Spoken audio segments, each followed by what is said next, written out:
Siema, tu Wahacz. Mazda znowu to zrobiła, to znaczy nie zważając na rynkowe trendy, poszła swoją drogą i tym razem w modelu MX-30, dotychczas wyłącznie elektrycznym, umieściła spalinowy silnik Wankla, tworząc osobliwą hybrydę plug-in, która, przyznam, mocno temu modelowi pomogła.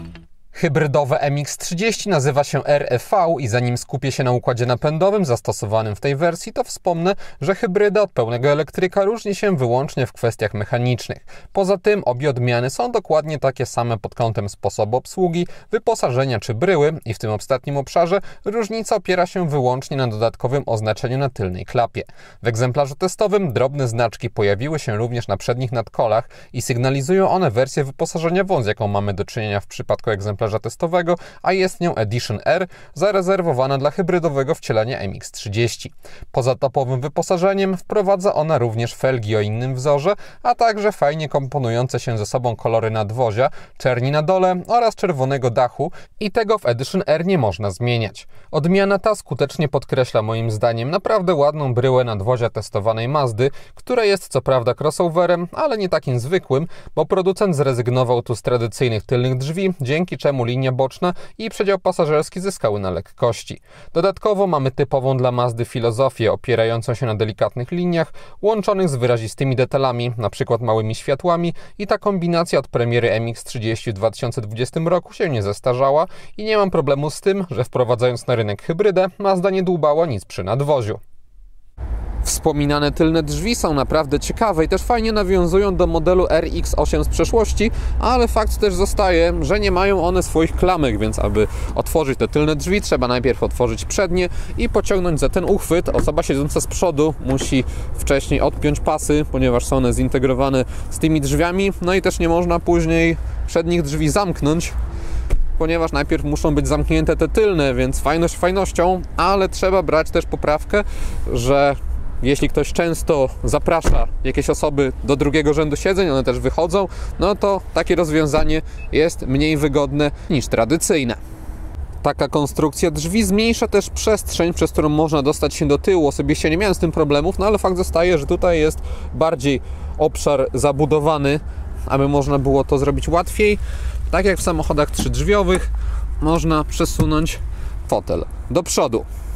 Tak wygląda auto przy otworzonych obu drzwiach. Otwierają się one praktycznie pod kątem prostym, przez co taki całościowy otwór boczny w samochodzie jest duży. Przejdźmy już do układu napędowego, bo jest on nie tylko nowością w MX-30, ale też naprawdę ciekawie zaprojektowanym rozwiązaniem.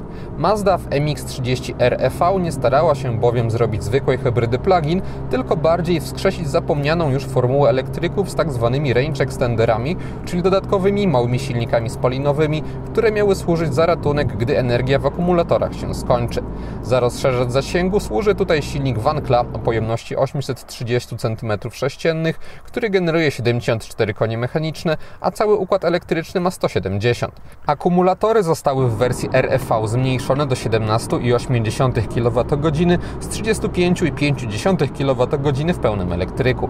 Taki zabieg, przyznam, pomógł temu modelowi, bo zasięg wariantu elektrycznego mógł odstraszać część osób i samemu bolesne były dla mnie na przykład okolice 130 km, które zobaczyłem na komputerze pokładowym, gdy odbierałem kiedyś w pełni naładowany egzemplarz testowy w zimowych warunkach.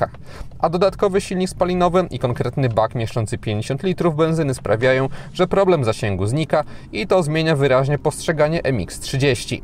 Wciąż jednak widać, że koncepcją Mazdy nie było uczynienie z tego modelu w wersji REV tworu do pokonywania długich tras, tylko głównie do jazdy nim w ciągu dnia w obrębie miasta i jego okolic w trybie elektrycznym. Później na noc samochód powinien być podpinany do gniazdka i kolejnego dnia mamy powtórkę scenariusza, a silnik spalinowy ma tu służyć jako opcja awaryjna. Uważam tak chociażby ze względu na specyficzne zachowanie układu hybrydowego, który opiera się o 3 wybieralne tryby. Na Charge możemy sami ustalić, jaki poziom naładowania ma trzymać komputer poprzez doładowywanie akumulatorów silnikiem spalinowym. Wybór jest co 10%. Na normalu samochód sam dba o to, aby zawsze odpowiedni zapas energii był obecny i gdy jechałem z wysokimi prędkościami i stan naładowania zaczynał spadać, to mniej agresywnie doładowywał akumulatory, a w mieście bardziej i silnik Wankla pracował nawet podczas delikatnego operowania gazem i utrzymywania prędkości. Ładował on wtedy swoją drogą sprawnie, bo jadąc około 50 km na godzinę z prawie pustymi akumulatorami, jeden 1% przybywał nawet co około 20-30 sekund. Okupione było to jednak dużym spalaniem, bo chwilowo komputer pokazywał nawet 30 litrów na setkę, a po osiągnięciu około 20% zużycie spadało do 15 litrów. Na dłuższą metę nie ma co oczywiście mówić o tak wysokim spalaniu, bo w pewnym momencie auto się podładuje i zaczyna znacznie częściej jeździć w trybie elektrycznym i spalanie wtedy spada, ale wciąż takie użytkowanie dla mnie jest sprzeczne z ideą MX-30. Optymalne w tym samochodzie jest bowiem korzystanie z trybu elektrycznego EV, w którym auto nie odpala benzyny nawet przy ostrzejszym wciskaniu gazu i dopiero przy kilkunastu procentach naładowania zaczyna aktywować się silnik spalinowy, ale wcześniej, o ile nie przyspiesza się z gazem w podłodze, trudno jest go wybudzić. Warto jeszcze dodać, że benzyna w MX-30 nie napędza bezpośrednio kół, tylko robi za dodatkowe źródło energii dla jednostki elektrycznej. Sprawia to, że można tutaj liczyć zawsze na jazdę w elektrycznym stylu ze sprawną reakcją na przyspieszanie, chociaż też nie jakąś bardzo gwałtowną w stylu samodzielnych samochodów elektrycznych o porównywalnej mocy. Silnik Wankla służący za generator prądu nie jest połączony z tradycyjną skrzynią biegów i płynnie zmienia obroty w zależności od potrzeb ładowania i gdy są one duże, zwłaszcza zanim jednostka napędowa się rozgrzeje, jego monotonny dźwięk jest donośny i nieprzyjemny. Im mniejsze obciążenie, tym robi się spokojniej. Też lepiej jest w trasie, gdzie benzyna musi zazwyczaj pracować i w umiarkowanym stopniu tylko ładować akumulatory, a bardziej spalinowiec zwraca uwagę w mieście. Przez bardziej regularną pracę silnika spalinowego w trasie lepiej da się zmierzyć średnie spalanie i mnie wyszło około 7-9 litrów w zależności od przewagi dróg zwykłych albo ekspresowych. Przyspieszenie auta wygląda tak, najpierw od 0 do setki.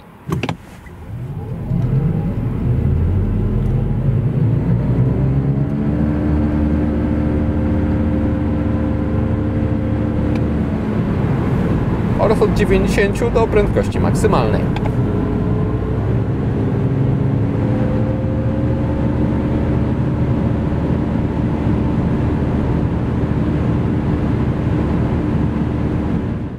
Limit prędkości MX-30 REV to 140 km na godzinę, ale mnie nie udało się jej osiągnąć. Ogólnie jednak jadąc do 120 km na godzinę dynamika jest naprawdę dobra, bo chociaż nie jest to jakaś rakieta, to dzięki sprawnym reakcjom i po prostu solidnej mocy mogłem bezpiecznie podróżować w różnych warunkach. Optymalnym uzupełnieniem energii dla hybrydowej MX-30 jest ładowanie z zewnątrz i można to robić albo poprzez złącze CCS i prąd stały z katalogową mocą do 36 kW, którą udało mi się osiągnąć i do pełna naładowałem się w około 40 minut. Prąd zmienny poprzez kabel typu drugiego to maksimum 11 kW, co przekłada się na ładowanie 20-80% w około godzinę. Z domowego gniazdka nocne ładowanie powinno wystarczyć i użytkując MX-30 w wersji REV w ten sposób dostaje się naprawdę ciekawe auto, jeśli ktoś pokonuje dziennie krótsze dystanse. Mnie zasięg elektryczny przy temperaturach lekko na plusie i podczas jazdy w mieście, czasami gdzieś trochę płynniej w okolicach tego miasta, wynosi około 70-75 km przy katalogowym zasięgu podawanym przez Mazdę 85 km. Bez względu na to, czy kupi się odmianę tylko elektryczną, czy hybrydową, to cena MX-30 jest zawsze taka sama, albo prawie taka sama i startuje od 161 100 zł. Już w standardzie liczyć można tutaj na porządny poziom wyposażenia, gdzie nie ma żadnych dokuczających braków, jest za to chociażby kamera cofania z czujnikami parkowania, automatyczna klimatyzacja, fabryczna nawigacja, czy wyświetlacz HED-a bezpośrednio na szybie. Kolejne odmiany dodają trochę wyposażenia, jak dostęp bezkluczykowy, czy samościemniające się lusterka, i biorąc pod uwagę, że różnice cenowe pomiędzy nimi nie są jakieś ogromne, to osobiście dorzuciłbym pieniądze przynajmniej do drugiej od dołu odmiany Exclusive Line. Jak na japońskie auto przystało, cennik MX-30 jest bardzo prosty i poza przygotowanymi przez producenta półkami wyposażenia, pojedynczo wybierane opcje ograniczone są do minimum.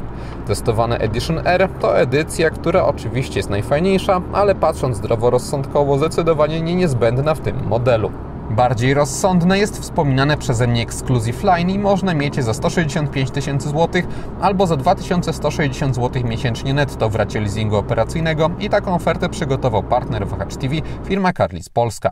Uzyskać ją można przy 20% wpłacie własnej, 4-letnim okresie leasingu i 30% wykupie końcowym, a dla widzów kanału obowiązuje też bonus w postaci darmowego podstawienia dowolnego auta z oferty firmy pod wskazany adres. Wystarczy uwagę do zamówienia wpisać kod Wahacz Free. Link do oferty na Mazdę z kodem do skopiowania umieściłem w opisie filmu.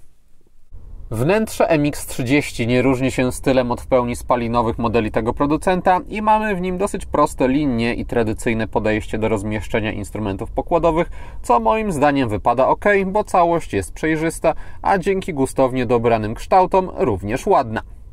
Jedyną ekstrawagancją jest tutaj panel klimatyzacji oparty o ekran dotykowy, przy czym ma on też fizyczne przyciski po bokach do sterowania najważniejszymi rzeczami. Niektóre z nich nawet dublują te przyciski ekranowe. Nie wiem za bardzo, czemu Mazda nie wrzuciła po prostu dodatkowego rzędu zwykłych przycisków tutaj i nie dała mniejszego ekranu, no ale biorąc pod uwagę taki sposób ogólny korzystania z tego, to ergonomicznie rozwiązanie to wypada ok.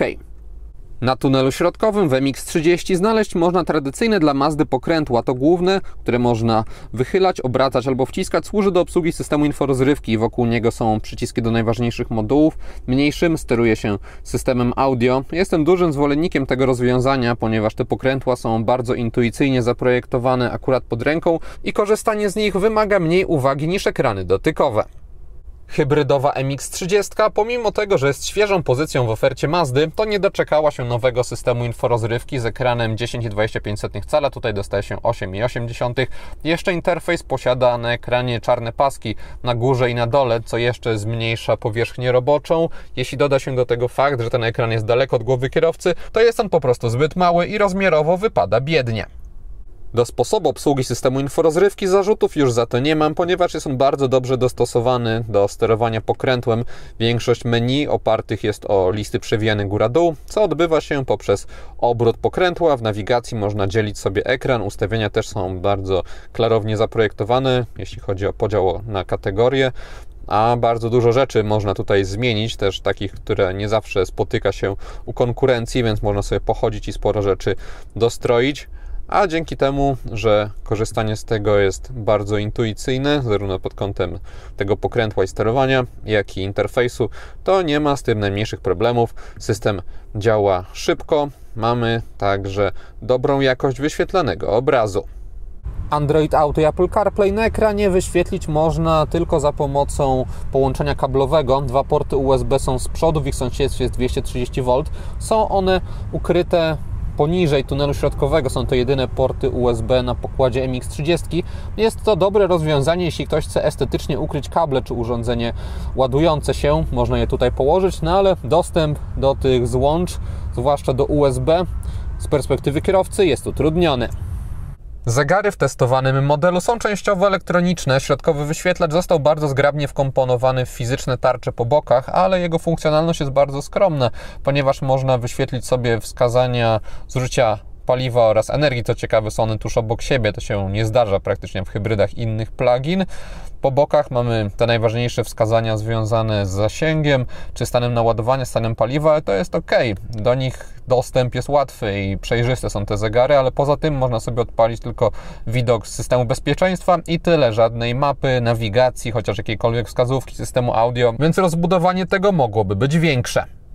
Komputer na zegarach obsługuje się tylko jednym przyciskiem z lewej strony kierownicy i to wystarcza. W jego sąsiedztwie mamy sterowanie telefonem, systemem audio. Z prawej strony obsługuje się aktywny tempomat. Jest to bardzo klarownie rozlokowane. Nie ma problemów z obsługą z kierownicy. Frontowa szyba w MX-30 nie jest mocno pochylona, co skutkuje też tym, że podszybie nie jest specjalnie wydłużone, maska jest poziomo poprowadzona i dobrze widoczna z perspektywy kierowcy. Widoczność na boki jest w wyraźnym stopniu ograniczana przez budowę tyłu, ponieważ tam nawet pomimo dodatkowej szybki słupek jest naprawdę masywny. Tylna szyba nie jest zbyt wysoko poprowadzona, ale nie jest też zbyt duża i wyraźnie opada. Kamery systemu 360 stopni oferują bardzo dobrą jakość wyświetlanego obrazu na poziomie samochodów segmentu premium. Mamy też tutaj rozsądnie dobrane pole widzenia. Brakuje tylko mi usunięcia tych linii rozdzielających w widoku z lotu ptaka, z której kamery dany fragment jest brany. No i też przede wszystkim brakuje tutaj przestrzeni, aby dobra jakość tych kamer mogła zostać odpowiednio zaeksponowana przez niewielki wyświetlacz. Generalnie MX-30 ze wsparciem kamer manewrowało mi się sprawnie, chociaż ten model nie ma typowo miejskiego układu kierowniczego i czuje się jego bardziej uniwersalne przeznaczenie i trochę większy opór. Wciąż jednak mówimy o aucie mającym 439 cm długości i 179 cm szerokości, więc o przyjaznych gabarytach i jedynie masywne tylne słupki przy niektórych manewrach potrafią uprzykrzyć życie znacznie bardziej niż w innych modelach tych gabarytów.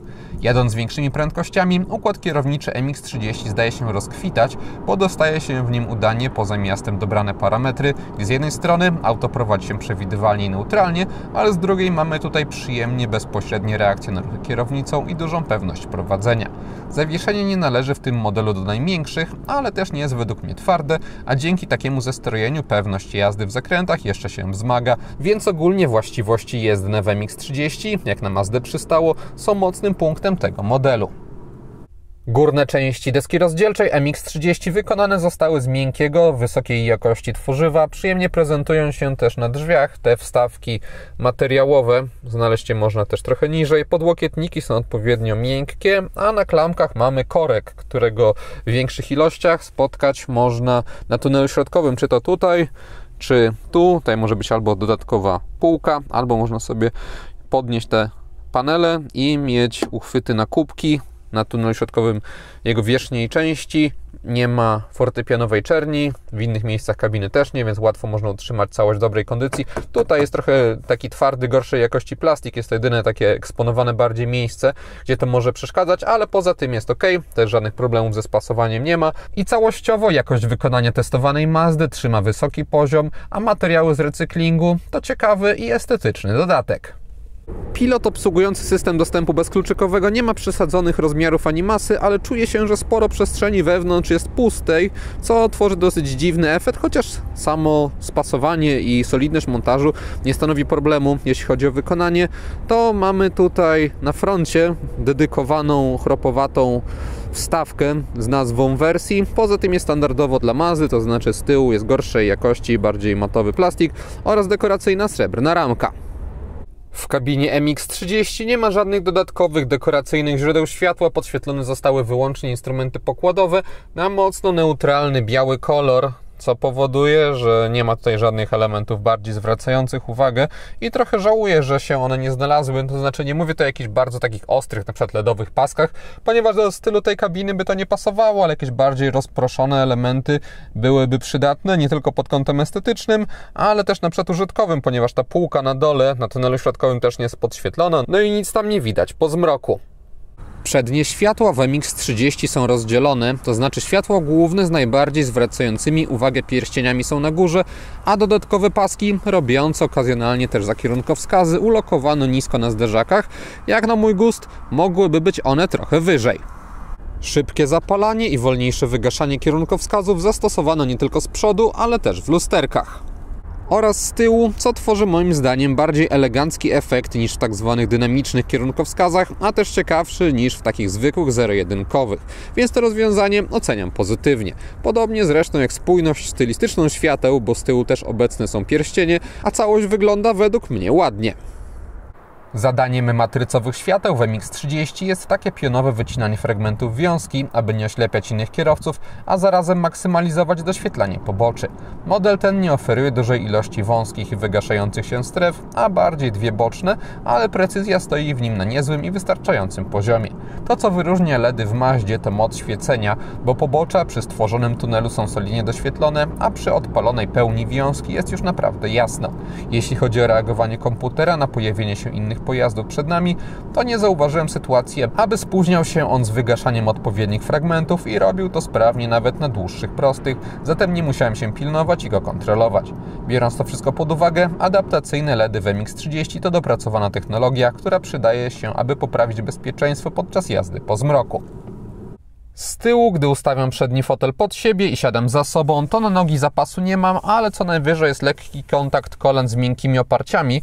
Fotelem kierowcy z tyłu można sterować w sposób elektryczny, a pasażera robi się to w sposób mechaniczny. Z fotelami jest jeszcze jedna kwestia taka, że są one bardzo zabudowane na dole, przez co ciężko jest zmieścić stopy pod nimi. Szyberdach w testowanym egzemplarzu nie pogarsza ilości miejsca nad głową, ponieważ Linia dachu w tym miejscu wyraźnie się podwyższa i moja głowa, lądując naturalnie tutaj, ma co prawda lekki kontakt włosami z podsufitką, ale nie jest on problematyczny. Tunel środkowy w testowanym modelu jest w niezbyt dużym stopniu wystający.